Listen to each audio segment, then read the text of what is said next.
Hi guys, it's Kelly Lativola here, and I am back with a Eggstra Special. How cheesy is that? No, seriously, that's the name of the stamp set, and it's totally adorable. This is the Neat and Tangled February 2017 release, and today we are featuring the Eggstra Special stamp set, which is totally adorable. And so I wanted to get in as many of these super cute little eggs as I could. So I'm going to stamp the little chick, and I am stamping. I keep thinking of him as a him. I don't know why. I'm stamping him on a piece of Canson watercolor paper, and then I'm masking him so I can do the rest of my stamping. This little egg has this little ribbon bow around it. It's so cute. Keep this in mind right here. This egg that's going down right here, that egg is lower than my chick. This is going to come back to be a little bit of an issue for us later on. But until then, we're removing all the masks and we're moving on to the background, which is going to be watercolor with some distress ink. So I picked just a couple of colors that I felt were really Easter-like, and I ended up using the Shaded Lilac, Cracked Pistachio, Squeezed Lemonade, Broken China, and Picked Raspberry, because I can't make a card without Picked Raspberry. I don't really know why. But here what I'm doing is, it looks like I'm doing nothing, because what I'm doing is I'm laying down a line of clean, clear water. And the reason I'm doing this is because ink will spread wherever it's wet. And so by doing this, I'm putting down a barrier between that and the rest of my images. So that way I don't have to mask them with liquid biscuit or any sort of latex, which is just another step that can be a little more time consuming. And I was feeling pretty impatient, I guess, when I was making this card. So I'm just going to kind of bank on the barrier that is my clean, clear water in order to keep all of my pigments where I want them to be. I do go back as I'm making the line of water.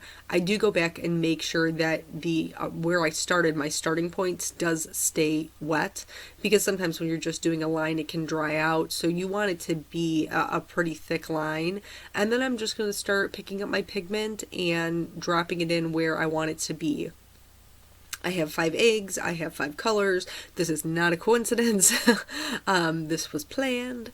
So I'm just starting, and I'm making sure that I'm putting colors next to each other that I know will work well together. I started with the Shaded Lilac, and then I'm going to go to the Broken China. Now this Shaded Lilac kind of bloomed really pretty, but just kind of crazy out of control. And I ended up getting more than I wanted to closer to the 3rd egg behind the chick, which is going to be green. And green and purple don't really make friends that well. So what I'm going to go in with a clean dry cloth and just kind of blot up some of the purple. Watercolors are really forgiving, whether you're working with real color watercolors or with distress inks. So if you make a mistake or you get pigment where you don't want it, you can just go in and blot it up, and no harm, no foul. It's like it never happened, and then we just move on with the rest of our card. So I'm putting down the Cracked Pistachio. At some point I start to kind of panic because I realize doing this this way, from the Shaded Lilac to the Broken China to the Cracked Pistachio, the next in line would clearly be the Squeezed Lemonade, and I'm going to have a yellow background behind a yellow chick. So I was a little like, what am I going to do here? But it's okay. It ended up working itself out, and I'm just going to speed this up a little more so we can get through the rest of the watercoloring. You saw me while I was chatting about my yellow chick. I was going back and adding in more pigment to the other parts of the other colors I had already put down. And as long as it's wet, you can keep adding pigment with no harsh lines, and it'll just keep blooming out. So here with the Picked Raspberry on the top, I actually got a lot of pooling because I don't have my paper tape down. I still have not made it to the store to buy some painter's tape or washi tape or anything of the like.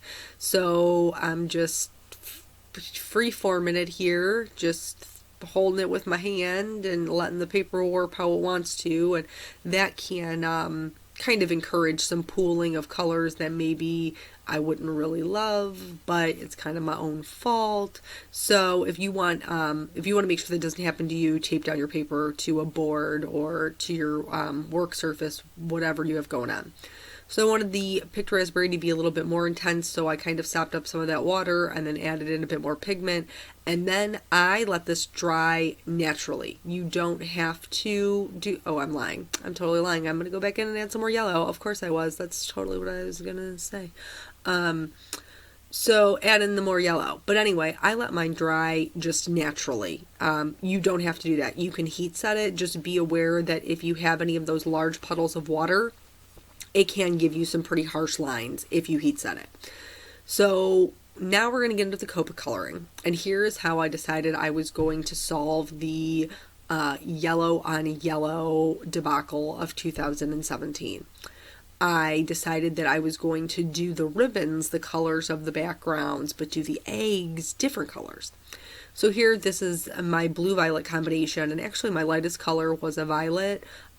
Shh, don't tell anybody. No, seriously, you can totally mix color families if that's what's going to work best for whatever it is that you're coloring. And for me, the V20 worked better than the BV00. The BV00 was more pink, and so I didn't want it. I wanted more purple. So I always color everything as if my light source is in the top right hand corner. So that's why the shadows here would be being cast by the chick, because the egg is supposed to be behind the chick. So I'm just adding in those shadows where the ribbon would be casting shadows, where the chick would be casting shadows. Everything would be kind of down and to the left. And then at some point I realized I would still have shadows over here on the left hand side that I just apparently was not going to put in. But I caught it at the last second, so it's okay. So then from here, I did cover another ribbon, but I decided that I was going to show you me coloring the blue ribbon because this is on an egg that is in the forefront, so it's much easier to see. So what I do is with my lightest color, oh, and that I showed you the BV08, and I forgot to even mention that. I showed you the BV08, but I didn't use it. So from there, I skimmed it down to 3 colors of markers. So I'm filling in with my lightest color, and then I'm going to go back in and start adding some depth with my medium color, with my mid-tone. And so to do that, I am on the bow, I'm adding just like a dot in the center, kind of like a half moon, kind of like a, I don't even know what shape that is. It looks kind of like a little mound of chocolate. Do you know what I'm talking about? The little mounds of chocolate, like the little mounds of caramels. That doesn't even make any sense. Totally ignore what I just said there. Anyway, it's like flat on the bottom with a curve on the top. That's what I did in the center. And then I also highlight the lines that are already drawn into the egg. And then anywhere anything's lying on top of each other, or if it's coming around from the side, that would all have shading as well. And then I work from my lightest out to my darkest, darkest back into my lightest. And then especially on the bows, you want to really highlight that area. I say highlight, I mean shade the area where the 2 folds are. And that'll give you really just a ton of depth by making, by adding the shadows into those little nooks where the bows come together. So I'm going to show you a couple of different color combinations that I used. I used the greens, and then I used the yellows, and then I used the pinks. And the reason that I'm going to show you the pinks or the RVs is because I colored a whole egg that way. And again, it's just a little bit easier to see than it would be on the one that's behind it. So I'm coloring the whole thing with my lightest color.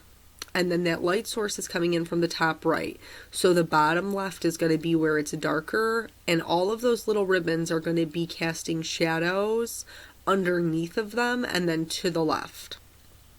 So I'm going in with my mid-tone and mapping out where those shadows are going to be, and then adding in my darkest color.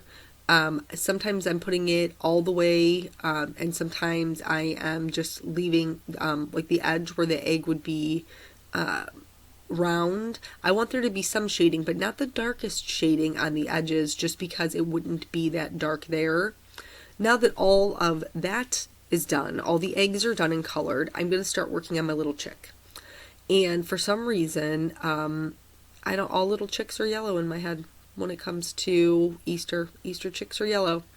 So I'm going to use a couple of oranges to do his little beak and his feet.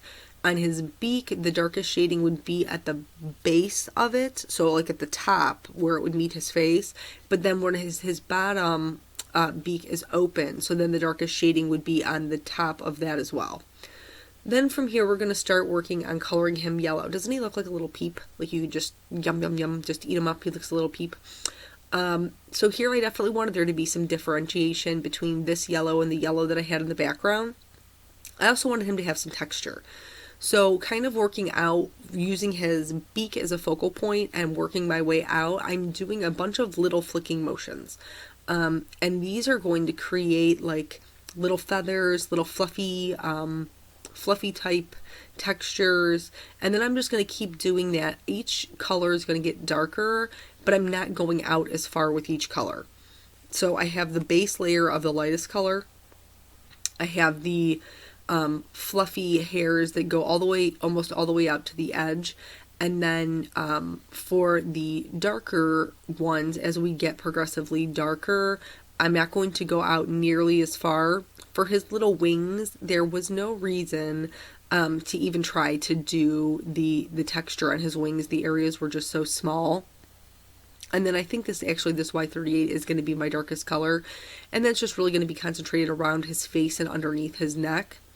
I like to, just so I have a good blend, work from the lightest to darkest color and then back throughout to my lightest. Copics are transparent, so when you lay down the lighter colors, it will actually lighten the darker ones underneath it. And this just helps you to get a good blend, lots of good texture. And so each time I'm using that same motion, I'm just using the tip of the marker and I'm kind of flicking it out. On the lightest color, I'm going to start on the edges and flick it in. And this is just to, make sure I have good coverage on my edges. For they look just kind of like they're floating there. And in fact, my chicken's about to look like it's levitating. Because I didn't stamp him for an object to look like it's in front of another object, it has to be closer to you. Well, because he's just stamped in the middle of these eggs, which I wasn't even paying attention to because I was just so excited to stamp my eggs, he does look like he's levitating. Like, literally, he's so excited, he's floating right into the air. So that's not cool. We'll fix it later. Just hang with me. We're going to fix it later. In order to give these little eggs some detail, some of their own personality, I decided to go in with a white gel pen. I'm going to do large polka dots here on this pink one. And then whatever one I did, so if I gave the egg detail, I left the bow plain. If I gave the bow detail, I left the egg plain. Just so there wouldn't be competing patterns. For this green one here, I decided to do a super cute little diagonal stripe. Stripes and polka dots are your friends because they're really, really easy to do. You don't have to be any kind of illustrator to be able to pull them off. And they really do add a lot to the card. So speaking of polka dots, I'm going to add that to the blue-violet ribbon over here on the left-hand side. And then for the blue egg, I'm just going to add some little white stripes.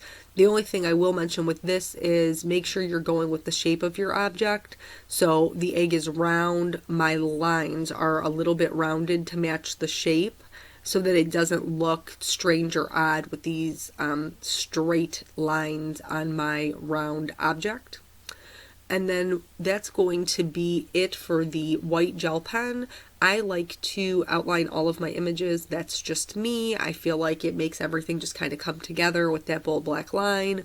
So I'm going to go ahead and outline everything that's on the card. Just kind of make it pop a little, give it a little, little wow factor. And then once I'm done doing that, there are these little eyeglasses in the stamp set. And I tried not to use them because I was like, oh, I'll save them for another card. But I couldn't do it because they were just so adorable. These little eyeglasses on this chick are like the cutest thing ever. And I just loved them to pieces. So now we're going to get around to fixing my earlier boo-boo of the levitating chicken. And I'm going to heat emboss my sentiment, which was not originally the plan, but whatevs, we got to roll. However we got to fix it, we got to fix it. So I'm using my embossing buddy on a gray piece of paper to get rid of any unwanted static. Then I'm going to stamp in Versamark ink and sprinkle on some white embossing powder.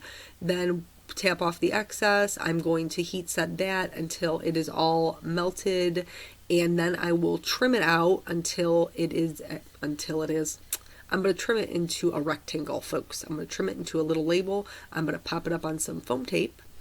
And then I will be able to adhere that directly underneath my chicken, and then it will look like he is standing on the sentiment rather than just levitating in the middle of the air. So saved, winning.